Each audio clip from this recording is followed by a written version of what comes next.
detective. Thrill me. Thanks for joining us again. First full episode for the year. We're going with Stephen King again, Jared. We seem to have been mired in the King universe just recently. Not the upper echelon either. No, the lower echelon. But we also continue to talk about his cocaine habits in the 1980s. It seems to be a fair take up a fair amount of our time. But yeah, today is no exception to the rule of the lower echelon. We're in Maximum Overdrive and Trucks. So we're doing a double bill. Talking about his cocaine habit for an hour or so. Yeah, well, anytime you mention Maximum Overdrive, cocaine is usually followed soon after. So, we're not going to bother with what we've seen. We're just going to get straight into it because it's a double bill. Here's the trailer for 1986's Maximum Overdrive. Hi. My name is Stephen King. I've written several motion pictures, but I want to tell you about a movie called Maximum Overdrive, which is the first one I've directed. Wow. What in the dickens is going on around here? A lot of people have directed Stephen King novels and stories, and I finally decided if you want something done right, you ought to do it yourself. Who was driving it? I don't know. Curtis! It's coming after us! It was my first picture as a director, and you know something? I sort of enjoyed it. What is going on? I don't know! I just wanted someone to do Stephen King right. You want a war? You got one. I just want to get the hell out of here. So come and spend some time with me and my friends at the Dixie Boy. Spend some time in the dark. Please don't let us be in the dark. Help me. I'm gonna scare the hell out of you.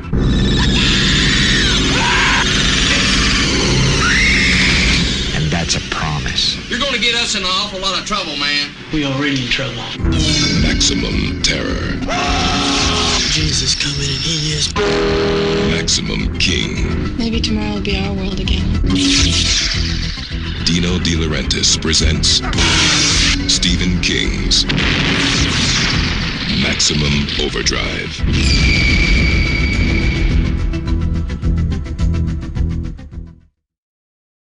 Maximum Overdrive from 1986, written and directed by Stephen King. He has no other directing credits. It's produced by Martha De Laurentiis, who produced Hannibal. It stars Emilio Estevez as Bill Robinson, Pat Hingle as Hendershot, Laura Harrington as Brett, and Yeardley Smith as Connie. The budget was $10 million. The box office was $7 million worldwide. When asked why he hasn't directed another movie, King responded, "Just watch Maximum Overdrive." So, yeah. Fair impression that King is not a fan of his own work. Yeah, that's fair, Stephen. Alright, I'm going to dive straight into this one. Look, it has a couple of, fun, sort of crazy moments in it.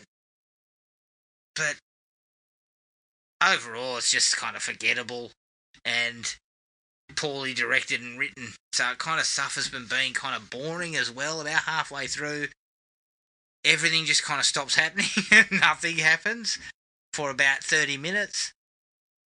And it just never really recovers from any of that.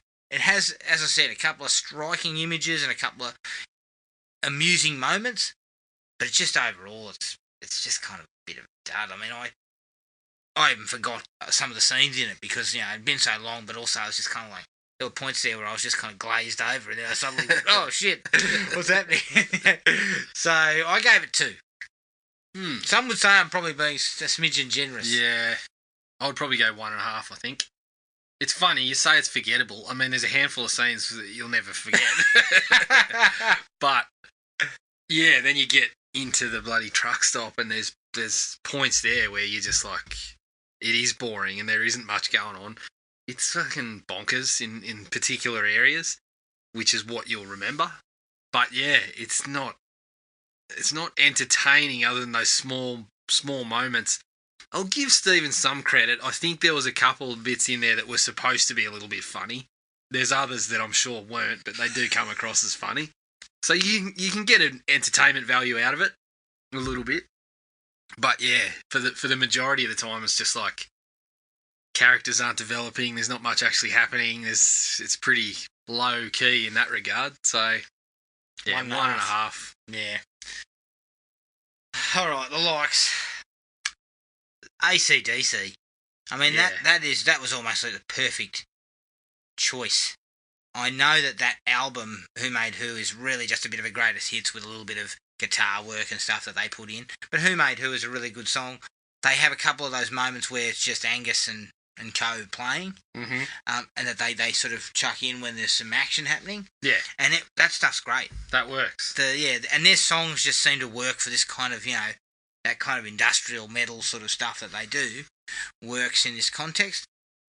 Yeah, So- good move, Stephen. Yeah, Stephen, 1 for 1. That's where the cocaine worked in his favour. Do you think he was? Split a line?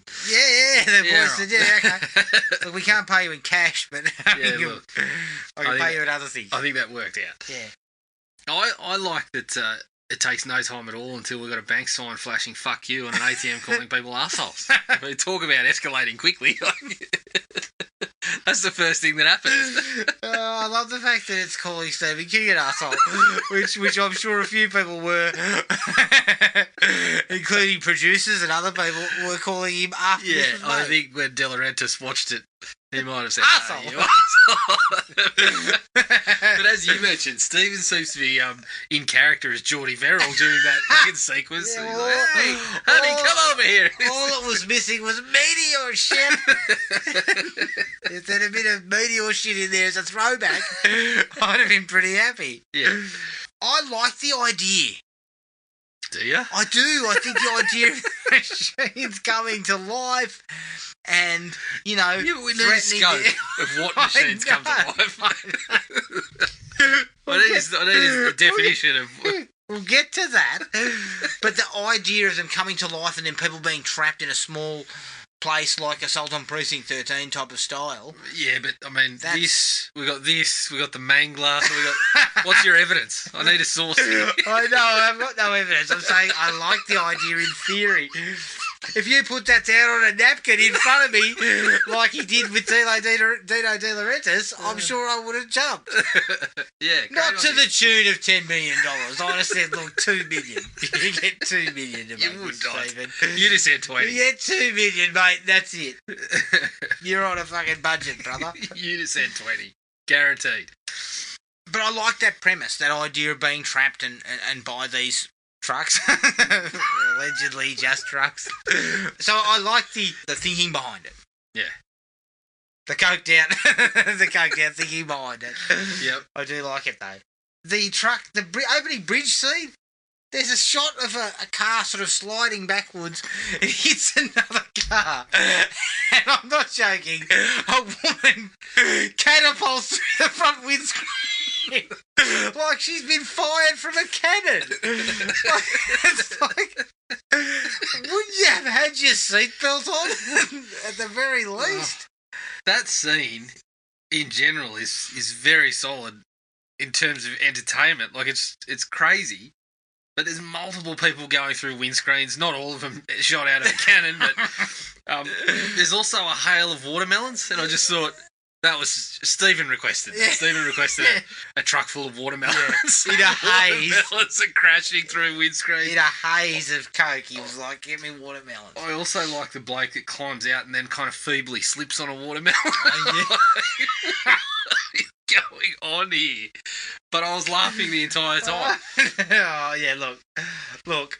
That sequence is actually okay Yeah. because it kind of sets the scene.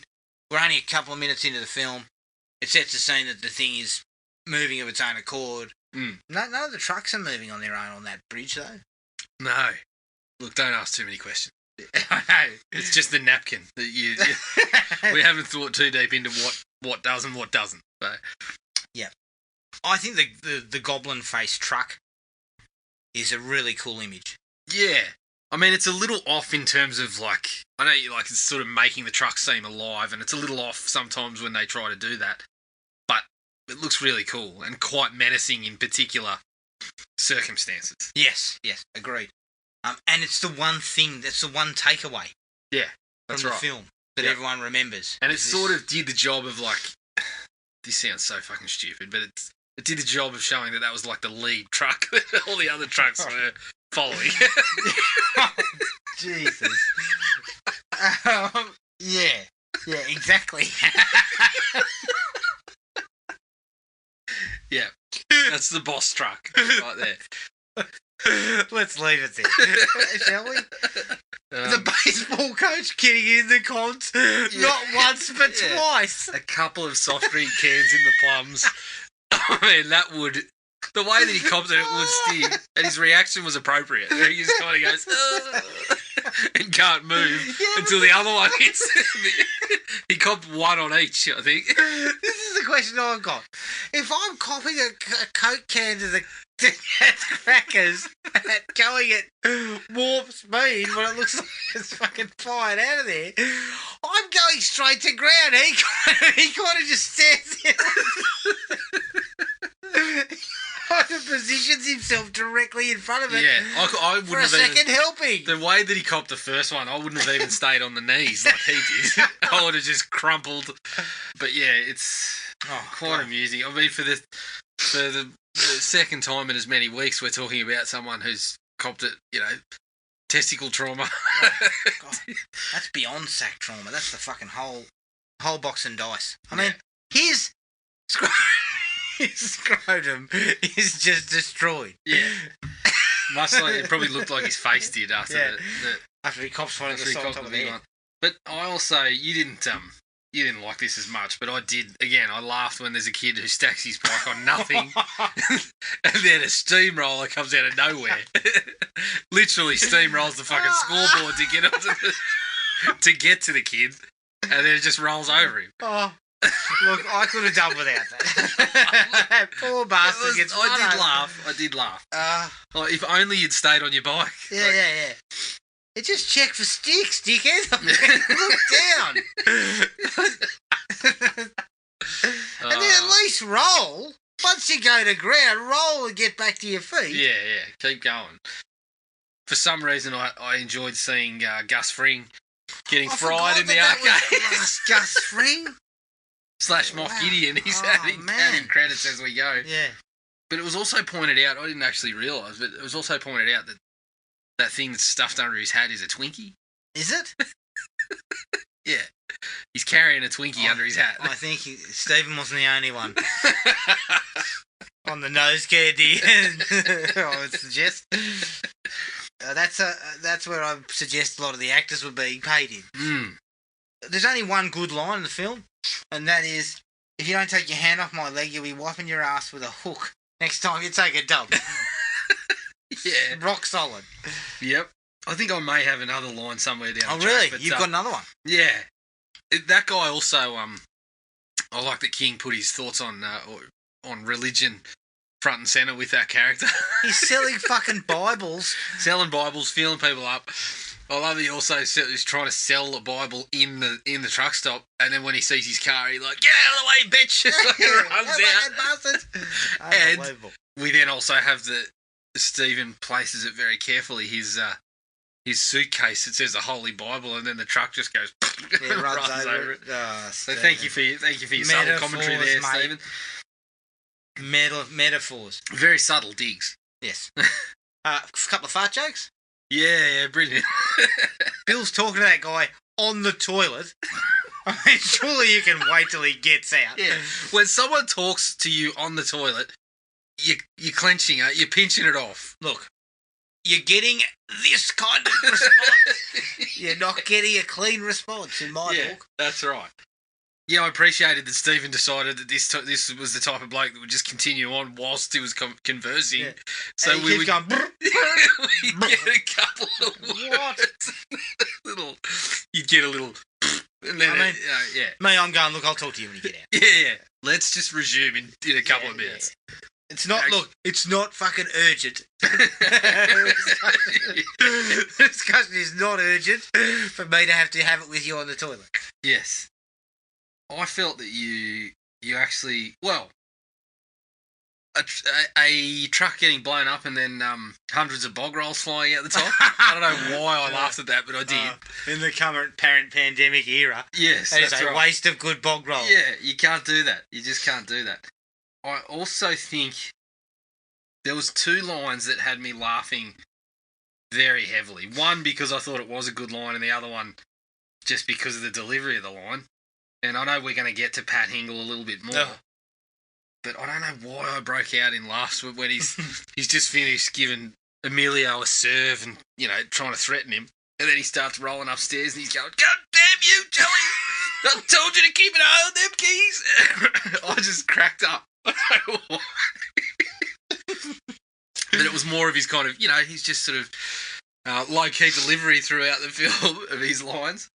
But I also thoroughly enjoyed when they're talking to Emilio before he walks out the door, and he turns around to Pat Hingle and goes, "You, sir, are without doubt one of the biggest fuckheads I've ever met in my life." And then he continues to walk off. Yeah, well, that was good, Stephen. I like that. Dig it, Stephen. Yeah. I actually did like the idea of the Morse code to communicate and to tell them that if they didn't fill them up, they'd die. Yeah. That was cool. I guarantee if they did that now, they'd be sitting there going, it's all the people inside of me going, what? What's that noise? What is it?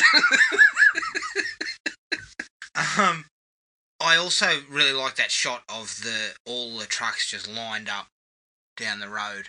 Yeah, that was actually pretty up. good. That was one of the few moments where it was like the trucks actually looked kind of menacing because it was the scale of it.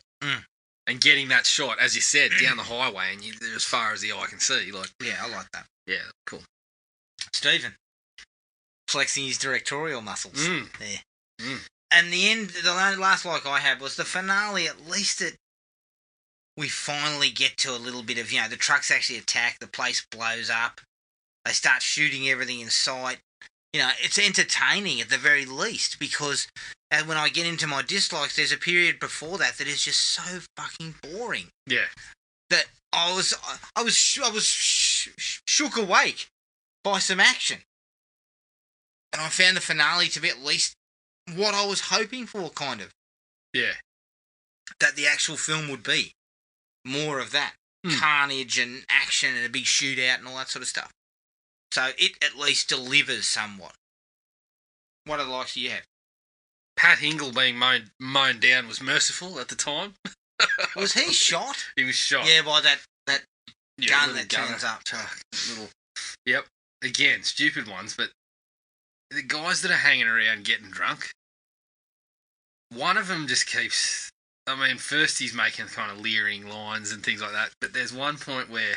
I can't remember exactly where it is, but his 2 mates are laying down there in one, like the kind of dining room, and they kind of jump up at the sound. I think it might be when that gun first turns up, but I can't really recall.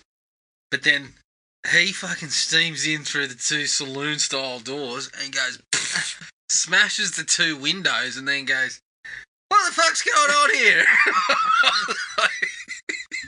Okay, that wasn't really necessary, but alright, I'll go along with you, Stephen. I'll have a laugh at that. I didn't actually know why it was there, but I did laugh at it. That was pretty much it for me when it comes to the likes. Yeah, look, there's a couple of little likes in there. And as I said, some of those things I laughed at, I think, were intentional. Things like the guy getting mowed down by the fucking the Coke machine. Yeah. I think Stephen knew that was going to be a little bit funny when you saw it. Similar to the small boy being run over by a steamroller. Was that also champagne comedy? I know Stephen knew that was going to be the case. Yeah. Look, dislikes. Yeah, unless Coke to the eyeballs is a visual style, Stephen does not direct with any style.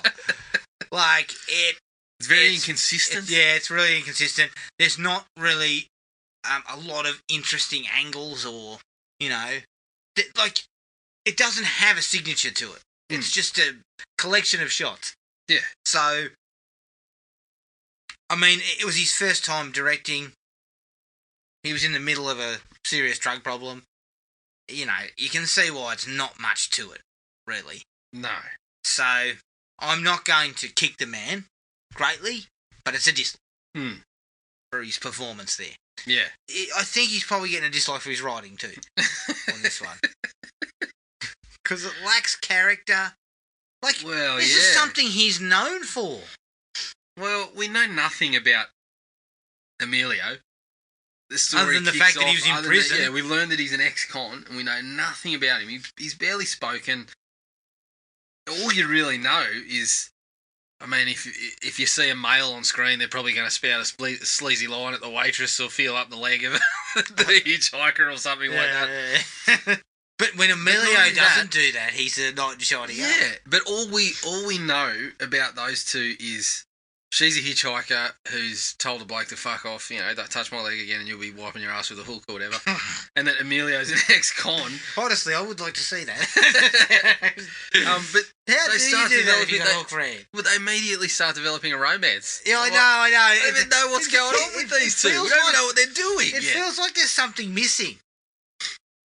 Like there's something missing. Yeah, It scenes wasn't missing. there. Plenty of scenes missing. Look, and the worst part about it, that is those two at least are competent actors, Yeah. and they actually have a bit of chemistry. You could have minded, but Stephen wasn't interested in minding anything. Well, I think Pat Hingle's a decent actor too, but I'm not He sure is, but what not- he was doing in this.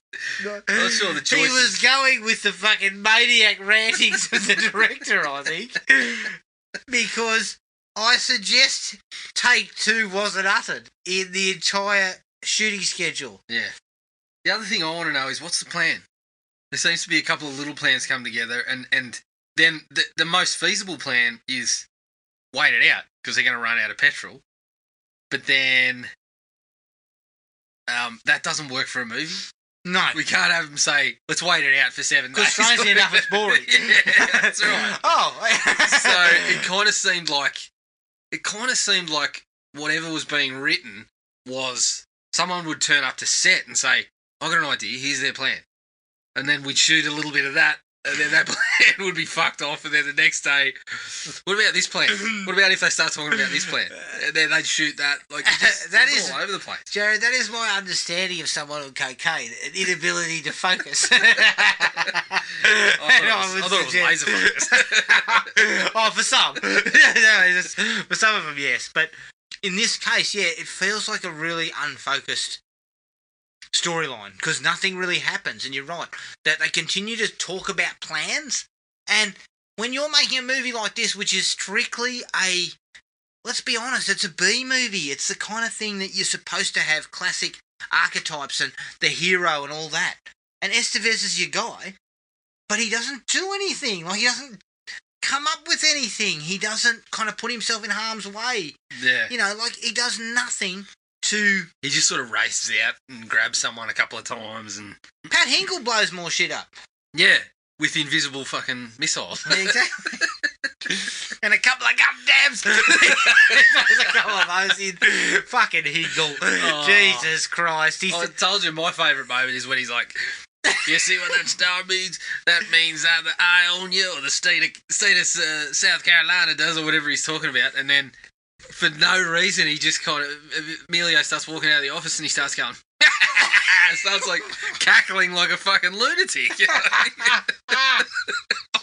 You get far too much joy out of exploiting workers, mate. Exactly. I thought generally you did that just to make a bit of cash. It wasn't that you enjoyed human suffering as much as you And then he wanders around the whole movie going, God damn, talking about all sorts of stupid Lots shit. of bubbers. There's a lot of bubbers. Yeah, and it's just like, what is this character? Like, what is it? Yeah. And it's sad because Hingle is a good actor. Yeah.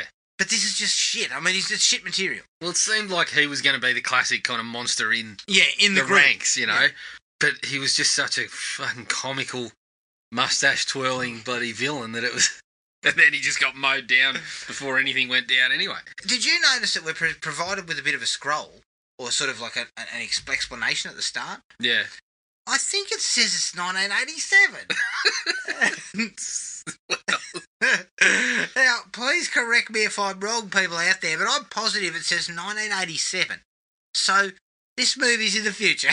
Like, this shit's in the future, Mm-hmm. and it does nothing. It does fucking nothing Well, maybe to Stephen explain anything. thought that with his wandering focus that they wouldn't get it finished and released until 87.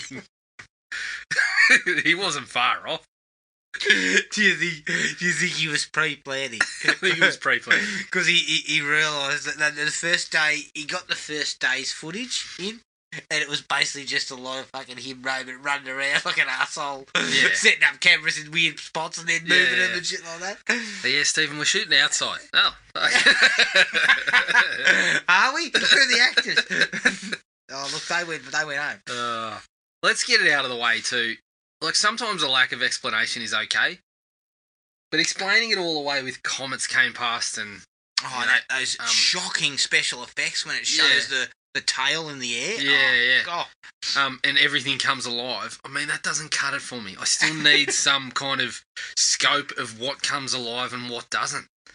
Because, I mean, we have things that are plugged into electricals. We have things that aren't plugged in. We have the trucks, but the cars seem to be okay. Like, the married couple's driving a car that seems to be okay. Sprinklers turn on. Surely they're not all on tap timers. Surely some of that's not electrical. It's turning them on and off at the tap. We end up seeing a Walkman that appears to have fucking zapped somebody's brains. A woman who's strangled by the cord of her fucking hairdryer. Yeah. I mean, Oh, they my favourite is the everything in bloke kitchen sink. right at the end when they turn up to the pier and that woman's been caught in her bloody In the car window. car window. Yeah, but we thought cars were immune somehow. Well, I did. I don't know. I just needed something to tell me. Stephen, I needed some rules. Yeah, I I need didn't get 'em. something to say we're okay here or we're not okay here. I mean, this is where you see Cocaine King. Talk about a lack of focus. I couldn't get a handle on what was okay and what wasn't. Yeah. Not that I wanted it in full, but I wanted something. I needed something. And there's about, I mean, it's 10 minutes from the end when Emilio attributes it to aliens cleaning house before they take over the planet. But at that point, I was just like, oh, who cares? Like, the preceding 80 minutes that you put me through, I couldn't give a fuck at this point. Like, take it. I mean, the aliens wouldn't have the place after they'd cleaned house. No, I don't think so. I mean, they just grab a couple of people, probe their bums, and send them back.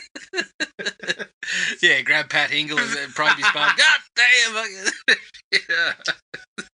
Look, side note, I still don't understand why an expansive race of beings that are more powerful and smarter than we are, they just want to take us up to their ship, probe our bums, and back. Like, is there supposed to be something in our assholes? I don't know. That's how you learn everything about a species. Right? You stick jam something up its clacker. That's what Steve Irwin used to do. He learned plenty by doing that. All you learn is that the bloke will go, ooh, shit. That's Stop something that. to be in there. Yeah, probably. Well, yeah, shit. Okay, so they roll out aliens, they roll out electrical shit, they roll out the comet. They ask all sorts of dumb or give all sorts of dumb answers as to why this is happening. But I don't care why it's happening. Just give me some ground rules. E.g., if the trucks are moving by themselves, then all cars are stopped. Or something, you know. That's an easy way to show that the cars aren't. And involved. why the fuck, you know, if cars and trucks are affected, why aren't boats? I mean, he did mention some bullshit about how they were fucking running. He said a sailboat, didn't he? He said they're not running on motors, and I'm like, okay, but then they seem to be jumping on a boat that wasn't a sailboat at the end. I don't know. I might have missed something there, but I don't know. I just the logic was mixed up there. You're asking. I'm asking too much. No, you're asking proper, legitimate question. Oh, fuck yeah! I would like a little bit of an answer. Look, even in a 10-second cameo, King's acting is of low caliber. is that a fair assessment? Yeah, but we can cop it in 10 seconds. I can cop it somewhat. I would have called him an arsehole too. just for his performance alone. Yeah. Well, as we said, that's probably what Dino was saying when he watched it. So Yeah, that's fair. He seemed to be putting on an accent too. Was he? Well, he had some kind of, I think, a little bit of down home country bullshit. I thought he was going for a Brian James Cockney or No, something. he wasn't going that far. Shit, he hadn't gone that method. So you mentioned the bloke randomly, attempting to feel up the hitchhiker, which, I mean, obviously they were painting him out as a scumbag and he got a bit back, but why was he fucking charging into the station and ranting and raving after she told him to get fucked? I don't know. Remember, he gets out and he starts telling her, you got no manners or something like that, and then starts carrying on. So he didn't have to be at the station, really, but he just decided to, it was a flimsy reason for him to be there. But anyway. Well, he wanted to have the subtext about the religion. That's right. But anyway, when he ended up dying, we thought supposedly dying, and then we hear him kind of wailing. Why though? I started laughing, and I'm not sure that one was intentional. No, but I'm like, when you just hear him and you kind of get a recognition of what it is, and then you just hear this kind of. I started laughing, and my mind just kept wandering back. I've broken my leg. My mind kept wandering back to Reggie in the Nutty Professor. Reggie. That's all I could think of when he was wailing. I thought Reggie was laying out there. The thing about that is, why was he still alive? What was the point? Because all they do is they go get him and bring him back, don't they? They go and get the kid. Because he gets a bit of a jump scare and then dies anyway. The fucking kid should have just come through the pipe. Yeah, but he couldn't. Yeah, but they should have just skipped over that bullshit and the kid just appears at the place. He's come through the pipe. We don't need dipshit again. Yeah, I don't know. It's fucking ridiculous. They kind of seem to mount this rescue operation. Yeah. Just to find the kid and bring him back. Yeah. And then also suffers kind of causes similar problems. The married couple, I mean, I've heard Yardley Smith is embarrassed about this film, and she fucking should be, because those two are just, I mean, her in particular, she's fucking unbearable. And I think this was Stephen, again, going for a bit of comedy, but it wasn't funny. It was fucking annoying that she was a kind of whining, newlywed, but it was just... Oh, that's right. Oh. Women, 1986. Yeah, that's right, yeah. Women in 1986. What's funny? Yeah, this bloke's married. Sucked in, you idiot. Yeah. Oh, this bloke's married, mate. Look, yeah. This guy's married. He's funny. I thought we started cutting away to them, and we did we cut away a bit to the hitchhiker, and when she was turning up. But again, we didn't know anything about the fucking characters that were at the truck stop yet. So what are we going spending time with all these other ass hats for when we don't know it? That's what I'm talking about. Lack of focus. We're finding anybody we can do a scene with. I reckon that's what it was. He was giving blokes days off when he shouldn't have been. Yeah. And they come down to the set and goes, "Where's Emilio? You gave him a week off." Well, Stephen was turning up. Everyone else was crashing after the party. Stephen was used to it, so he turned up. Where's Emilio? Oh, fuck, I don't know. We lost him last night. Yeah. We'll just shoot without him today. Yeah. All right, mate, grab someone over there.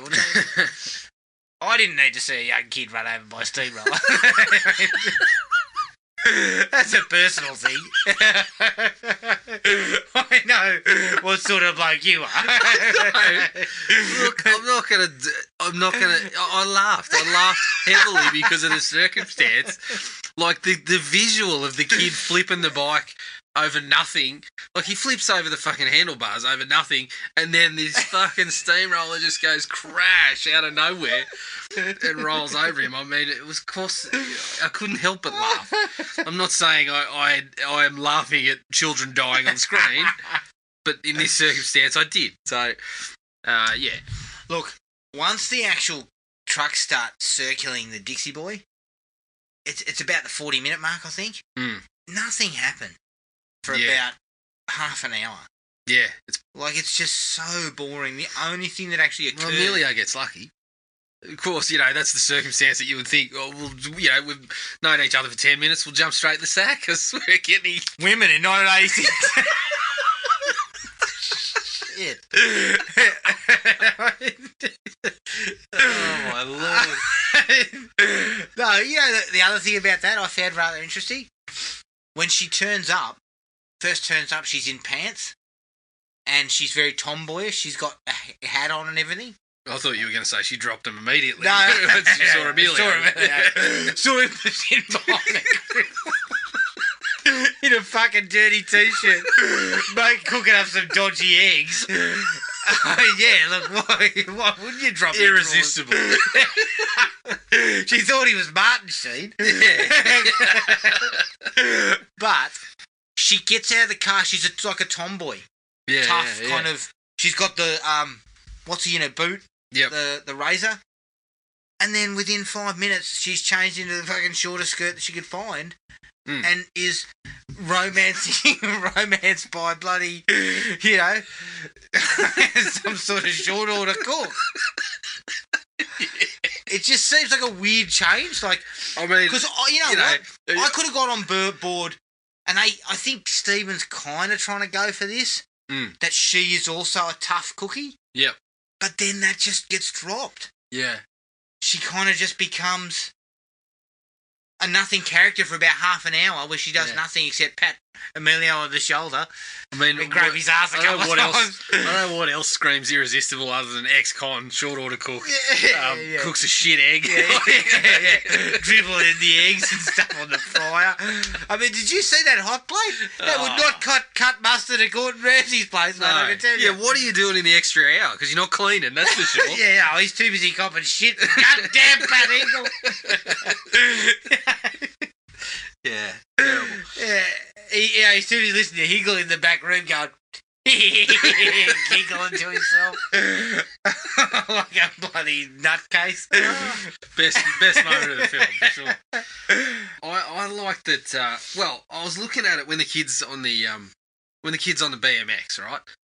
The lawnmower starts up, and I thought, oh fuck. Well, for starters, we got more lawnmower action in this than we did in the Lawnmower Man. But I thought, okay, he's getting chased by the lawnmower. This, you know, we might get a little bit of.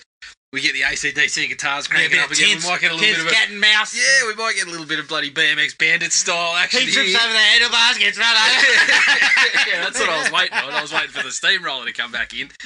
But it immediately cuts back to the fucking truck stop, and we never see it again. I know. So what? We were building up this. Was that part of the whole thing where, you know, things went a bit pear-shaped on that particular special effect? I think and that the bloody may have director of had something to do photography with it. almost lost an eye. He did lose an eye.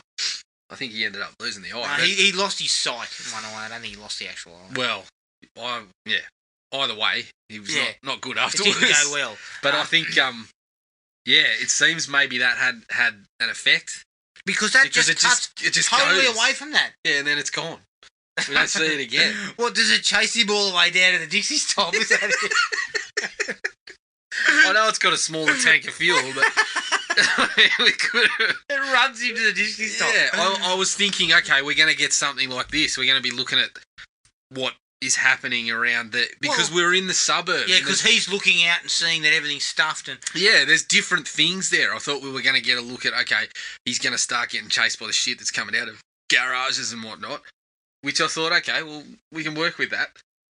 what I was expecting was the thing takes off after him and he tries to lose it and it fucking runs through bloody trees and things like that to get after him. Yeah, I was thinking it could have been a little bit of fun to play with what else is out there that's not at the Dixie Boy, because it's a different setting. We weren't in the suburbs and that sort of thing. So, and I mean, they were so inconsistent. It could have been fucking anything. Yeah, well, to me, he takes and avoids the menacing lawnmower. I need to see here crash bang and a fucking a giant steamroller comes out. Comes after him. I mean, maybe a combine harvester or something like that can come flying out of nowhere. That is what we needed. Yep. We needed that. I was hoping the ice cream truck would come back and start flinging icy poles at him. Yeah, well, again, there was a bit of scope that they just didn't seem to. I mean, was it budgetary? Was it, were they just not able to do that sort of stuff? Because that seemed like a more interesting portion. And in fact, You could have cut away from the Dixie Boy and spent 20 minutes with that kid. We might have at least had a little bit of action there, a little bit of something happening, because there wasn't much happening at the Dixie Boy. God, when the waitress runs outside and starts going, "We made you! We made you!" That is... She does it twice. I was just like, what is happening here? Yeah, the delivery is just... I mean, it's fucking lunacy. I don't know who thought that was the way to go. That was the Stephen. Stephen just said, just go with what you know. More jiggling, more wiggling side to side. Scream. I don't know, but it was just horrendous. It was shocking. Yeah, shocking delivery. Jesus. And we also, I mean, speaking of shocking, the fucking music, other than the AC/DC, that shit that kept showing up. Anytime someone was in trouble. Yeah, anytime someone was in trouble and we got that, it just fucking stepped all over any tension. There wasn't much tension anyway. No, there was none. Tension, the drama, the buzz, the atmosphere, there was none of it. No buzz or atmosphere, as Richie would say. But also, other than AC/DC's music, the rest of it is just shocking. Like, it's shit.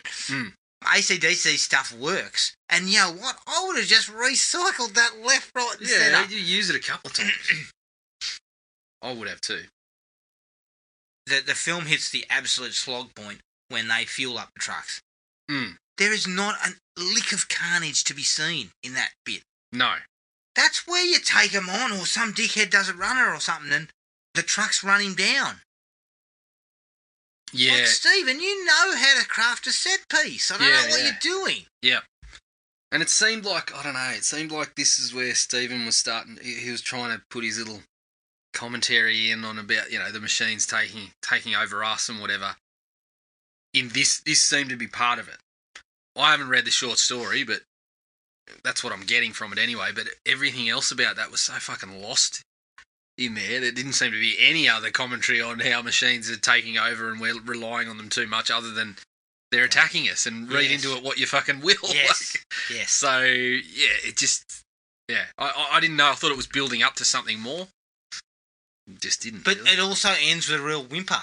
Yeah. Like, they just kind of get on a boat. Yeah. And that's kind of it.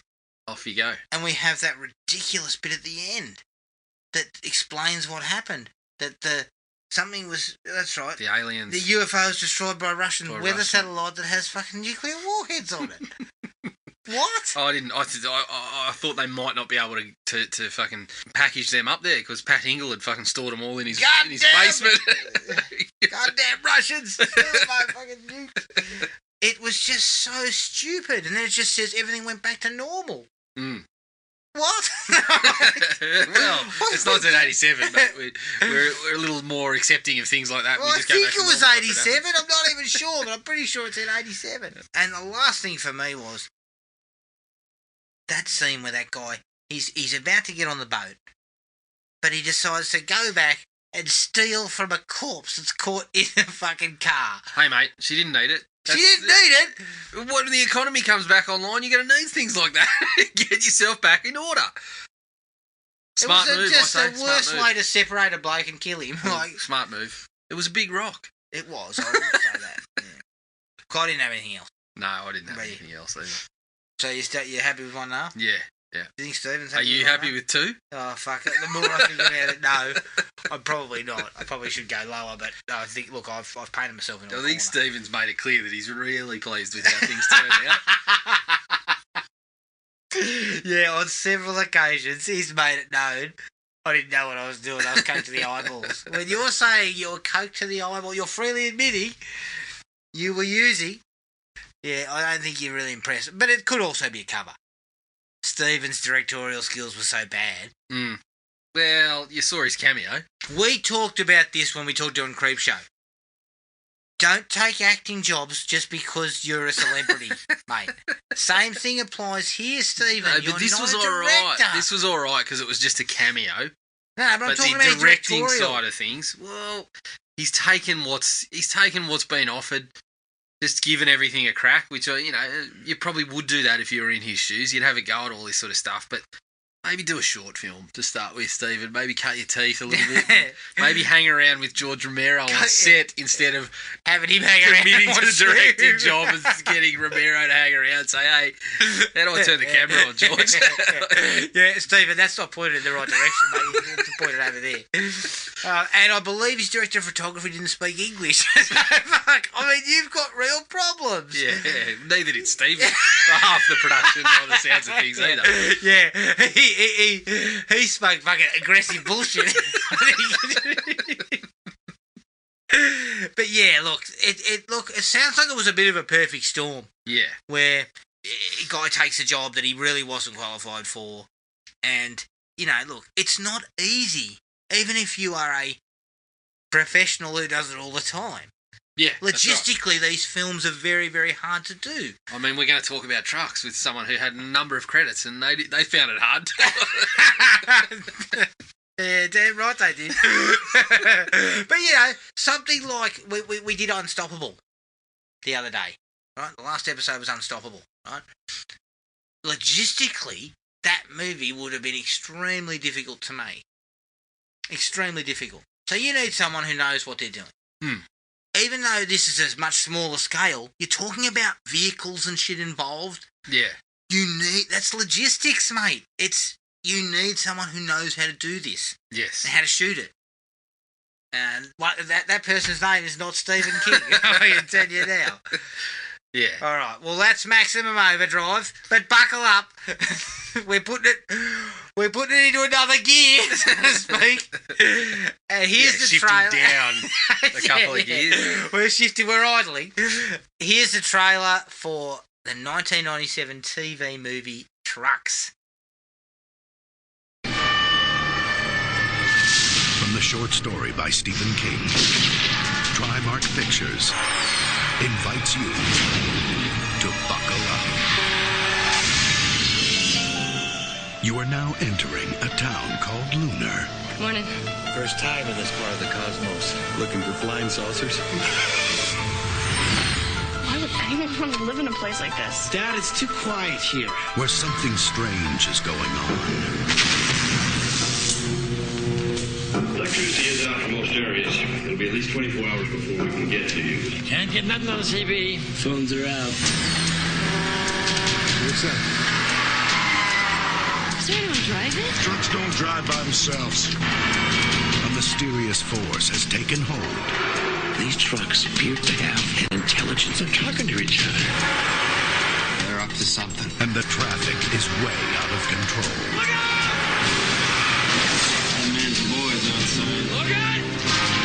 Dad, what's going on? Get away from my son! Now! They got the generator. I think we're gonna be next. Get you out of here, I promise. Go, go, go! Trucks. A thriller without brakes. Starring Timothy Busfield. Trucks from 1997, directed by Chris Thompson, who directed 4 episodes of A Country Practice. So, we're talking high quality. I believe she actually had a fair resume. Yeah, there was a lot of credits. A lot of TV work, a lot of Australian stuff. Yeah. I believe born in New Zealand, but worked primarily in Australian television. So, it's written by Brian Taggart, who wrote Poltergeist 3. Based on the short story by Stephen King. It stars Timothy Busfield as Ray and Brenda Backey as Hope. The budget, I don't know how much it was, unfortunately. It's a TV movie, so there's no box office either. I don't know how many eyeballs were on it. Not many, I would have thought. No. Originally, in the film, there was a subplot involving the character of Logan, who is the son of our main protagonist.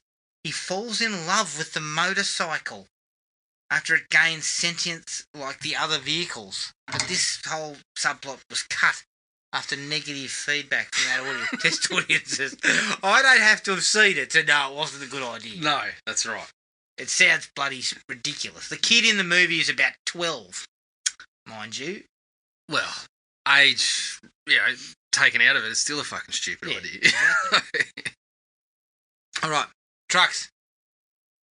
Jared?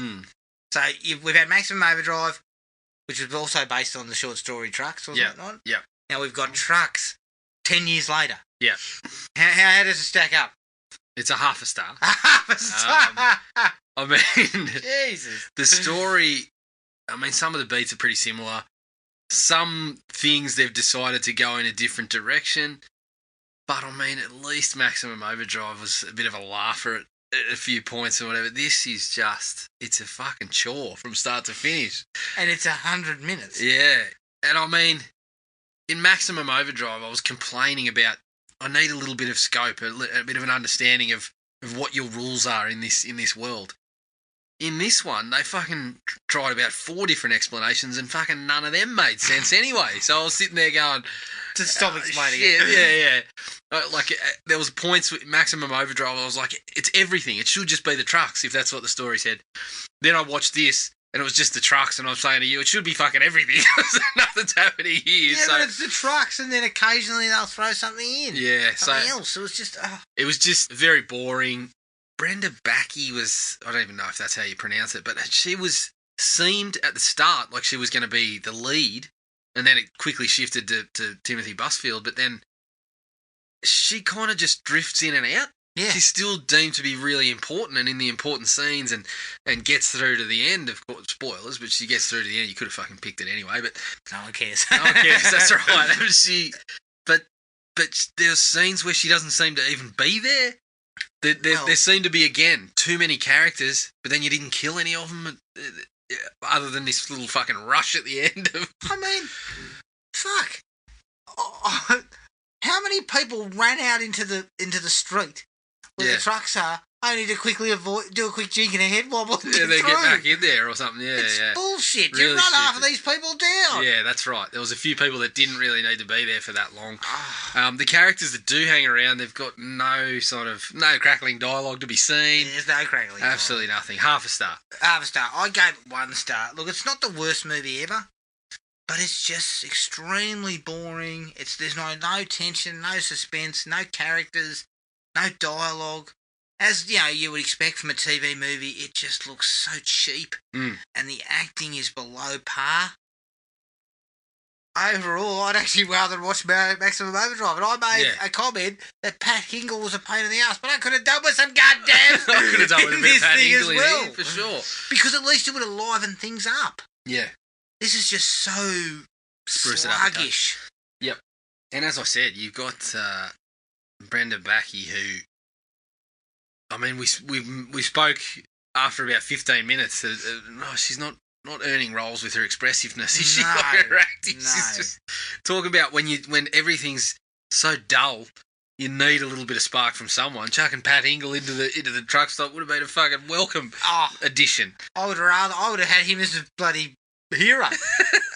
Her problem is, and look, I'm not saying she's the greatest actress in the world, because she's not, but you needed a bubbly personality in that role. Did you not? You needed a bubbly personality, somebody you could get behind. You needed bubbly somewhere. Wasn't Other than Busfield. that fucking shit swill that the chef was cooking. Shit, I'd rather get run over. I don't eat that. But 1 out of 5, I've got very few likes here. Very few. First one off the cab off the rank. It's great to see a brick mobile. She goes, get on the mobile. She pulls out this gigantic fucking thing. And Busfield's got one as well. As I said to you, you're not getting any reception on that, but if you throw it at a truck, it's going to fucking stop it. It has use. It's great to see the film being aged by such a product. Yeah, love it. I actually, I said to you, this shouldn't be in my likes, but as soon as we started, like the second the first credit appeared, I started giggling. I was like, it started looking like an episode of Walker, Texas Ranger. But I said to you, we're under no illusions about whether this is a TV movie or not. I like knowing where I'm at, what I can expect. So that was a like. Yeah. But you know what? If Chuck Norris had been in it, I'd have been pretty fucking happy. Wouldn't you? Yeah, probably. Chuck Norris versus trucks. So let's make it happen. Jesus Christ. There was one genuinely clever sequence. Yep. And that involves when the kids end up in the drainage pipe. Yeah. And one truck cuts them off at one end and pours basically concrete. Yeah. Or rocks and shit. Yep. Blocks it off. And another one pulls up at the other end and sticks its exhaust pipe in there. Yeah. So it's kind of like killing them. Well, that was the one point where I'm like, okay, you actually used what you had with the trucks. Like, we'd seen a number of different trucks rolling around. It's not a stretch to think, okay, one of them's hauling some fucking rubble and shit, some rocks. So, yeah, I was the one time I was like, okay, they did something there. I was actually surprised we got something like that. And the only other thing I had is there's a wild brawl in the diner that looks like something out of the Stooges. Four blokes get knocked out. Yeah. So it's a sequence. It's like a round robin. So there was 5 people that get involved, 4 of whom get dropped after dropping someone else. And then the one bloke is left standing at the end. Like, literally, someone comes in, punches the cook. That person gets punched by the helicopter. The helicopter bloke gets punched by his friend, and then the other bloke comes in and smacks a bottle on his head. Oh. It was fucking laughable. Great stuff, though. Yeah, brilliant. Loved it. What else you got? You got anything else? No, that was it. All right. It was hard. That was hard. Hard work. We're on page on target here. Yeah. Dislikes. The film is as cheap as chips. I'm not joking. We've said there are some cheap productions that we've seen. This is cheap. Cheap direction, really cheap music. Everything just looks kind of... It just kind of looks all washed out. You said Busfield was working for scale, no doubt. Busfield was working for so what's everyone else working for? Hair product and fucking and catering. Yeah, what's everyone else working for? Oh, catering, I assume. All they cared about is there a craft services truck on this production? Mm. Yes, there is. I'm in. Yep. So the whole thing just looks terrible. Even down to the credits, how they have that each letter in each person's name or whatever is kind of weirdly spread like it looks like a splash of blood or something. Mm. I was just like, what are we doing? What is this? Yeah. Well, there was no blood until it seemed to all show up in those. Seemed to all show up on those sequences that seemed to be added at the end. Yeah. Added in after the thing was done. The trucks adjusting their mirrors to see people. I mean, Maximum Overdrive only did it once, and I didn't think too much about it, but I was just like, that's fucking stupid. But this kept on doing it. Yeah. Especially when she first drives past. Yeah. And yeah. Up comes the bloody mirror. Jesus Christ. It was like a fucking periscope in a bloody Inspector Gadget episode or something like that. But I'm like, does that mean they can't see unless you're in the mirror? But they don't have fucking eyes. What are they looking at? Like, how are they looking at it? So why do they need to adjust mirrors? Because if they can only see in the fucking mirror, it's a pretty small fucking field of vision. There are some blind spots, Jared, yes. Jesus. So why you would continue showing trucks adjusting their mirrors and just fucking bring that up again when there's too many fucking... I mean, the logic was doing my head in to start with, but then I had to think about that, and I'm like, this is just, again, it's fucking stupid. Stop it. Yeah. The music... Fuck, we desperately needed some Akadaka to fucking fire up at some point. Like, I was begging for some Who Made Who or something like that. Yeah, it was a TV movie. Yeah. Their entire budget was Akadaka. What Akadaka was asking for. No, I reckon it was about half. Pass it over. Yeah, they were sitting there going, all right, can we get anything? Can we get something off fucking, you know? They said, listen, can we get a couple of your songs? I'll give you a number. They said, like, yeah. They laughed like Pat Hingle. They got the fucking... When they got the response. Yeah, goddamn, Bubba, you're not getting anything with that. Yeah, dreadful. Tim Busfield's hair. This hits close to home for me, Jared, because it's kind of like a wavy mess. I had a bit of this going on in the 80s and late 80s, early 90s. My high school days were crippled by what could only be described. You had a bus cut.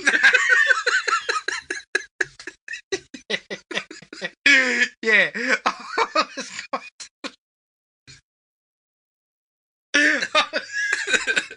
doing the bus field. I was constantly getting the bus field cut. So, look, I mean, I think the lowest ebb for me was when someone asked me if I went and got a perm. And I remember thinking, what? So what? You were rocking up to Just Cut saying, "Just give me the bus field." Who? No. Timothy Busfield. I think, what are you talking about? Birds of Paradise? Yeah, you haven't seen it? You give us the bus field, and they looked at me. Done. You never cut a fucking hair. Because I had that shit that used to go as it would get longer. Yeah. This is bringing back fucking memories. It's like I've been in Nam.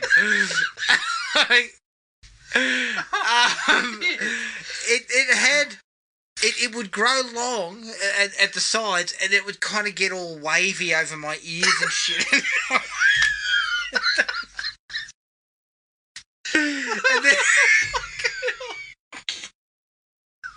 And then it would kind of curl up at the back. And you know what? Someone asked me if I actually had got a perm, and my mum used to get perms. And fuck if I looked anything like that. Yeah, something was wrong. Oh, shit. Oh. So what? You went straight back and said, just get the clippers out. I should have started shaving my head fucking years ago, like when I was a kid. Oh shit. Well, I mean, Busfield got work out of it. Obviously, it's a good look. Busfield is probably a better actor than this shit would. Look, he's a good actor. Not here, but he's a good actor. Here, no, not good here. He does not convince as a hero. Yeah. So why would you have him? Yeah, I don't know. See, I could have been more behind what you were saying, is that Hope is the hero. Brenda Bucky or whatever is the hero, is our main protagonist. And it's her kid, not Busfield. Busfield gets cut. I mean, he's upset. He's out of hair gel and fucking craft services, but he's out of a role because there's no need for him. Yeah, I don't know. Well, I mean, you got to, because it's all about, in this story, it ends up being about what job he's doing, so. Yeah, but she could have been the fucking town petrol pumper. She was the mechanic. She could have owned... I'm sure he was the mechanic. No, he wasn't a mechanic's freckle. He was What were they doing with those because fucking he was the guy who kept... There? He was keeping them pumped. No, he was a petrol dude. Look, weren't they fucking, I don't know, scrubbing something? Oh, maybe. Do you scrub a carburetor? Is that what they were doing? Whatever it was, I missed it. Yeah, they, I don't know, it was just... Busfield's not a hero. His son seemed more heroic than him. It's not the sort of work that he should be doing. It's not the sort of work that anyone should be doing, but it's not. As his best work as an actor is not in this sort of role. Well, look, Birds of Paradise. Yeah, that's right. Is the top of his tree. Correct. No, but he's done decent work in other things. Yeah. I don't know. I wonder if he's still got that fucking hairdo. Pretty close to it, I reckon. Busfield, I mean, you know. How did he get away with it for so long? And I basically have hid myself in shame for 20 years. Yeah, that's a good question, actually. Although, look, another time I fucking bleached my hair blonde, so I should be fucking ashamed of myself. That was probably what... Yeah. At least by that point, it wasn't fucking flowing over your ears, and then, you know, it wasn't like, it didn't look like a water slide coming down off the top of your head. It couldn't, because I had it bleached so fucking hard, it burnt my scalp. What the fuck was I doing? Look, you were just finding yourself. That's what that's called.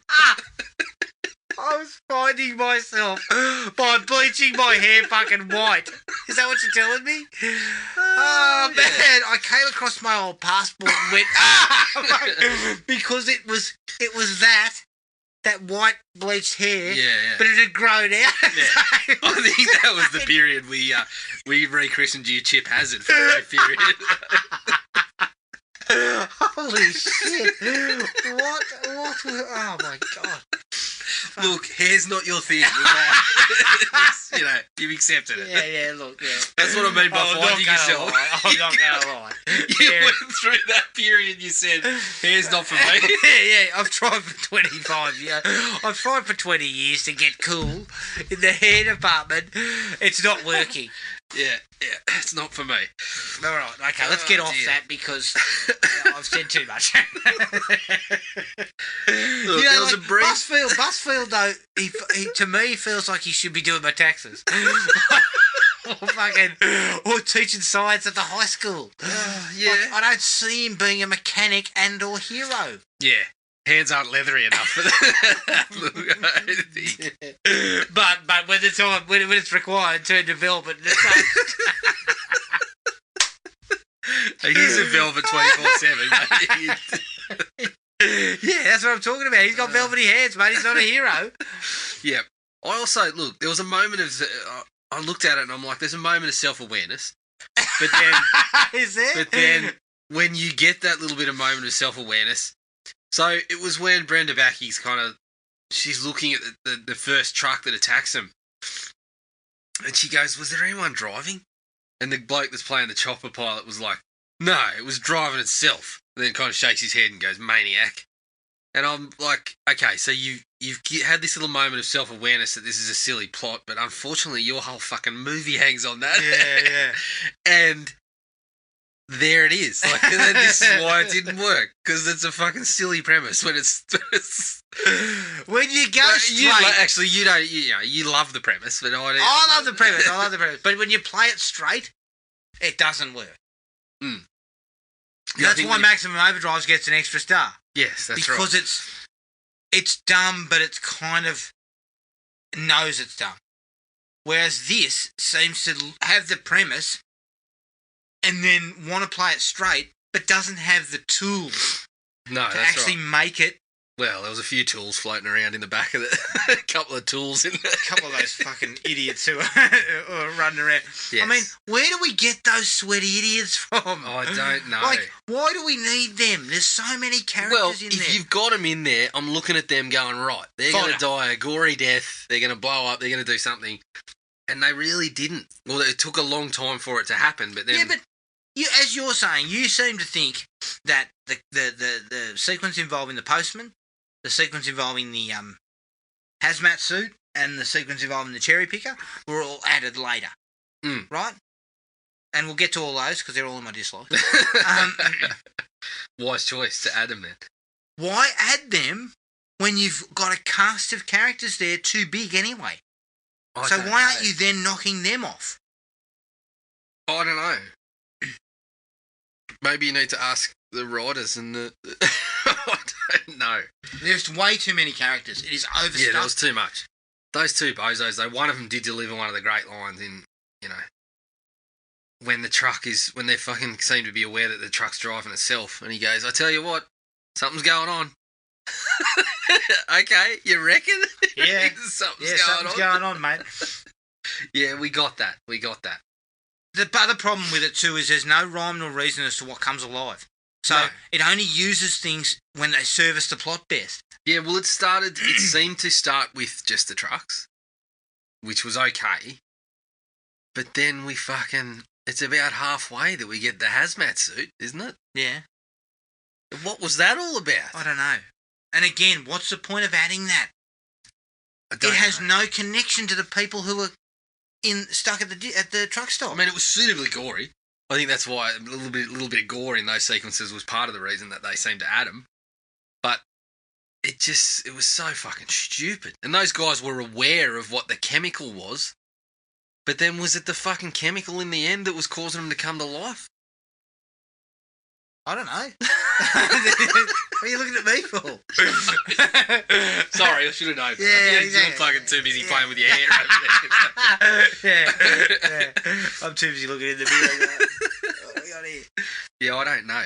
I don't know what they were doing. And I think you're right. I think they brought those sequences back in for gore. Because the two of them are quite bloody. So they brought them back in for gore. And they didn't want to waste their time getting actors back and doing all that, because so those things are all shot outside of where they did the last shooting. Yeah. They're just shot on their own. There's no other characters involved. Nope. It's stupid. Well, one of them, I mean, obviously we get the postman from Lego City being killed by the remote control. Oh, I could not stop laughing as every time he got hit in the head, a geyser of blood flies out. I mean, that was piss funny because it was so stupid. But if you're doing a movie with a tone of like something like Piranha 3D, Get away with it. That shit would play beautifully. But here, it looks just fucking stupid again. And we were laughing because it was so out of touch with everything else that was going on and so fucking ridiculously over the top. When in the main section, they wouldn't fucking kill anybody. Yeah. So I wouldn't be surprised if the main section was all shot and done it was in the can. Yeah. And then they've just given it to someone else to go out and shoot. Yeah, just go and get a bloke with the worst haircut you can find and run him over. Yeah. Timothy Busfield's booked. But again, get someone else. That reminds me of those sequences in particular were where the biggest fucking issues with what comes alive and what doesn't were such a problem. Because that's a remote controlled truck that's coming alive and doing that. Then the other one is the fucking hazmat suit that comes alive. Yeah. And so everything else did seem to be the trucks. And they even said that the cars weren't affected. Alright, going into spoilers, they fucked that up at the end. Yeah. Because then a helicopter fucking comes to life. So, but you seem to think that was the government. I think it was the government. What? Was it the government that caused the fucking the girl in the helicopter to be unresponsive and not talk when? Yeah, what was that all about? I think that was maybe the gas had something to do with that part. What? And so why introduce BS 156 or whatever it was? I think that we seem to be getting the sense that, well, I don't know. I think I could be wrong, but that was what was bringing the fucking trucks to life. The gas cloud had fucking affected the trucks, but then I'm like, but why just the trucks again? Yeah, but... And then they'd mentioned fucking aliens in Area 51 as well. So was it the aliens that were fucking letting off the gas cloud or what? I don't know. but the problem that I had is don't explain any of it and finish with a bit of a downer ending that they're basically walking out there with no idea what's going on. Well, I thought their play was going to be, I mean, the whole setup was that these people were coming out here to see UFOs and shit. I thought their play was they were going to leave it at that. Yeah. And as a bit of a nod to the old movie. And then it just be, yep, the trucks come alive. And fucking fill in the blanks yourself. I don't know. Okay. Yeah. Oh, man, that hurt. Well, that hurt my brain just then. It was way too overcomplicated. Yeah. And there was a number of scenes where they just took what was already a dumb idea and just overcomplicated. Let's talk about Project Phoenix. Remember he starts talking about Project Phoenix? Phoenix. And I'm like, what is Project Phoenix got to do with anything? I don't know. Ridiculous. And I mean, that scene with the two blokes in the truck that seemed to have more knowledge than we were able to gain from the fucking explanations in the movie about what was going on. I mean, that was fucking hilarious. When that suit came alive and started cutting down those two blokes. I love it. I was fucking laughing my head off. Same with it was the added sequences where I was laughing up a storm. Yeah. So they should never have had them. Mm. That guy who loved the alien-loving tourist. Ooh. Wow. Yeah. Where'd they get him from? He He's supposed is to be terrible. like a quirky dude. Yeah, and everything. but he came across as kind of creepy. Yeah, stop talking. Every time he spoke to that younger girl, I got this sense that he was going to say something inappropriate. I mean, I don't think it was meant to be like that, but it's just the way the actor played it. And he took so long to get rid of him. Yeah. He finally gets run over in a telephone box. Yeah. Which I thought was quite amusing. It was. But way too late. Yeah. He's been hanging around spouting crap about aliens and stuff. It's just... Yeah. Oh. And that was not long. I think that was not long after the two bozos. The one that goes out and tries to fucking save his truck because bozo number one's fucking pelting it with Molotov cocktails. As we said, he emptied those bottles himself in quick succession. He stumbles out. He actually does stumble out of the doorway. But then he Molotovs it, as you said. He runs into the truck, and it's like he's sitting on a bunker of fucking dynamite or something. Because the truck drives in there and goes boom. The whole cabin just goes up. I'm thinking you're putting together Molotov cocktails, yet you've been sitting on a fuel dump the whole time. Yeah, good idea. Jesus. As I said, I reckon he should have been fucking filling it with the soup. I reckon that would have gone up just as quickly.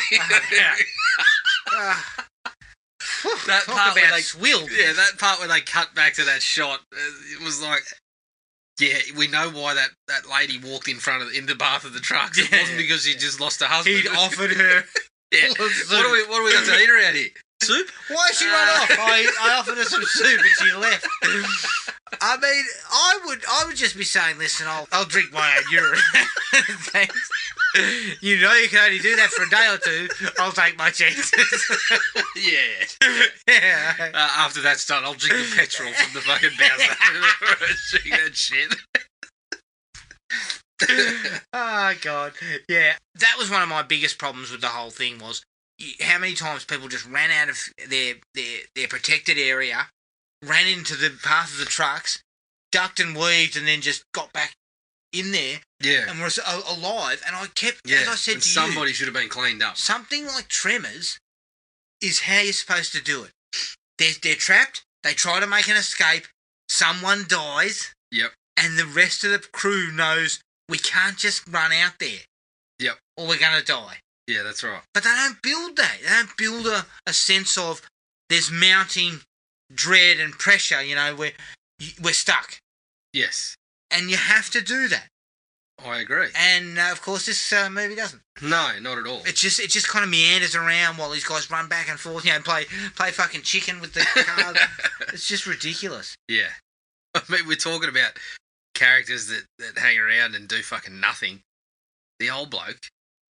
And we start developing this scene of the two leads start this back and forth about their background and their history and start to develop this connection and whatever. And then she has this scene where she's like, oh, he's really devoted to you and Logan, isn't he? And Busfield's response is, no, he doesn't have long to live. Live is shot. He came here to die. Okay. Yeah. All right. Yeah, let's keep it light.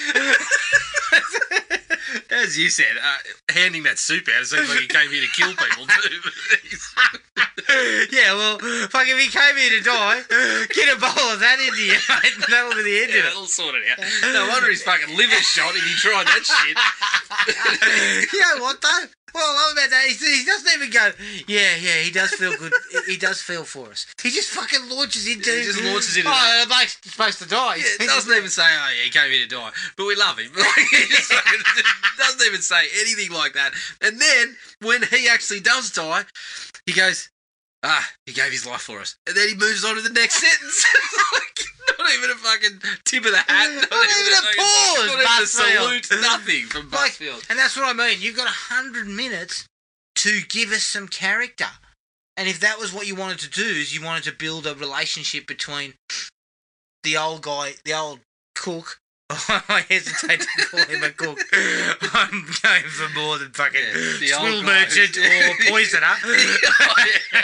The old guy that seems to be fucking putting some sort of fucking rocket fuel together on the stove. Yeah, the old moonshiner.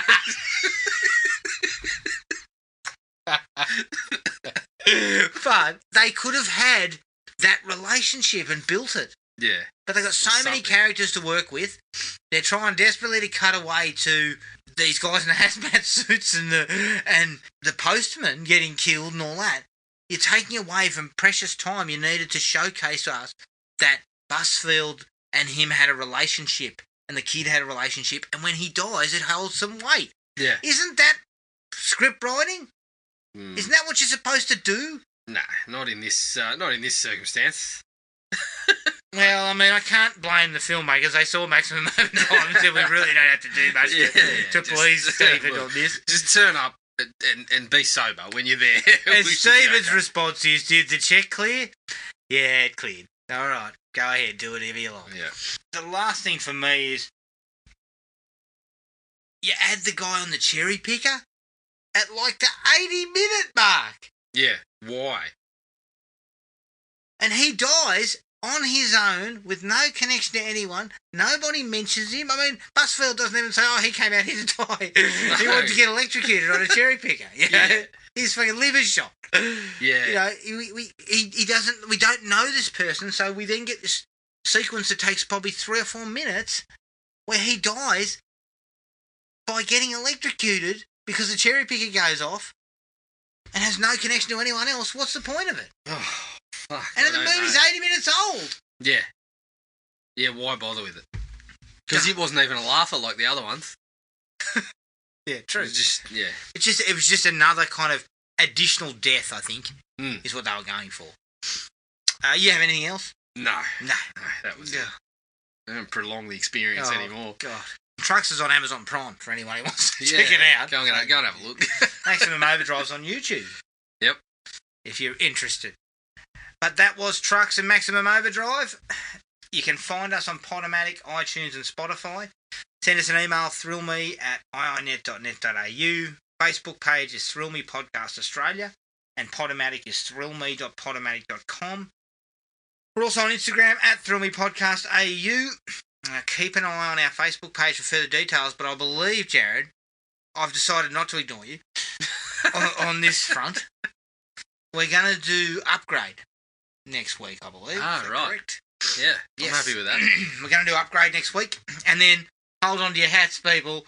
We found Best of the Best 1 and 2. We talked it up Correct. probably 12 months ago, how we wanted Best of the Best 1 and 2. We found it. Got him. So, hold on to yourself, because that'll be an episode coming straight after Upgrade. Cannot wait. I cannot wait either. I mean, I haven't seen them for years. Nah, same. But until then, take it easy, and we'll catch up with everyone later. Cheers. Find the podcast at Podomatic or on iTunes. Don't forget to rate and review. Like us on Facebook at Thrill Me Podcast Australia, or contact us at thrillme, all one word, all lowercase, at iinet.net.au.